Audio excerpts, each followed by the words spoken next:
1923માં એક જર્મન વેપારી જે પોતાની 40 વર્ષની જમાપૂંજી છે તે પોતાની દિવ્યાંગ દીકરી જે એક સંસ્થામાં સારવાર લઈ રહી હતી તેની સાથે પત્ર વ્યવહાર કરવામાં પૂરેપૂરું ખર્ચી નાખે છે.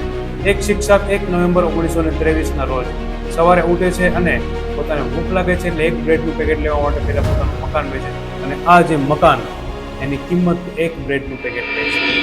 તો તમે જે સાંભળી રહ્યા છો એ બધું સત્ય ઘટના છે. તો આ વાત છે જર્મનીની. જર્મની જ્યારે પ્રથમ વિશ્વયુદ્ધમાં હારી જાય છે ત્યારે પોતાની કિંમત ચૂકવીને મોટા દેવામાં આવે છે. જે રાષ્ટ્રો જીતી ગયા હતા તે એમની પાસેથી સજાના વળતર પાસેથી ઘણી કિંમતો વસૂલે છે. તો આપણે વાત કરીએ કે 1914માં જ્યારે $1 બરાબર 9.40 માર્ક હતા, જ્યારે 1921માં 165 માર્ક થઈ ગયા અને જ્યારે 1922માં વાત કરીએ ત્યારે 7000 માર્ક થઈ ગયા. તો તમે વિચારી શકો છો કે કેટલો ઘટાડો થઈ ગયો છે જ્યારે ડોલરની સામે માર્કની કિંમત, માર્ક એટલે કે ચલણી નોટ છે જે જર્મનીની છે. હજી આટલું જ નહીં, જ્યારે પ્રથમ વિશ્વયુદ્ધ હતું ત્યારે 1 માર્ક બરાબર 1 ડઝન ઈંડા મળતા હતા અને એ પછીથી જ્યારે આ પરિસ્થિતિ આવી ત્યારે જુલાઈ 1923માં 5000નું એક ઈંડું મળતું હતું અને એના પછી મહિનામાં ઓગસ્ટ મહિનામાં 1,20,000નું એક ઈંડું, પરંતુ નવેમ્બર મહિનામાં 80 અબજનું એક ઈંડું, માત્ર એક ઈંડું. અને માચિસનો ભાવ હતો 90 અબજ માર્ક.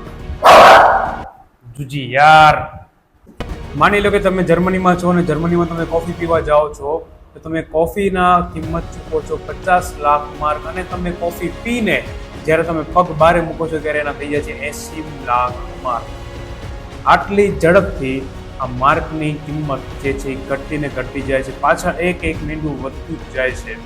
આવી પરિસ્થિતિ હતી 1923. હવે જો 10, 20, 50, 100, 1000ની નોટો હોય તો કેટલી બધી નોટો લઈ જવી પડે કોફી પીવા માટે. એના માટે રિક્સ બેંક ઓફ જર્મનીએ નક્કી કર્યું કે આપણે મોટી ચલણી નોટ બનાવી. જ્યારે પ્રથમ વિશ્વયુદ્ધ હતું ત્યારે 1000ની મોટી ચલણી નોટ હતી.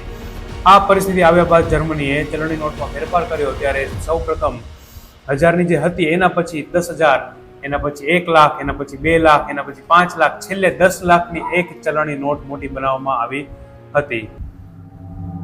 પણ એટલે નથી અટકતું.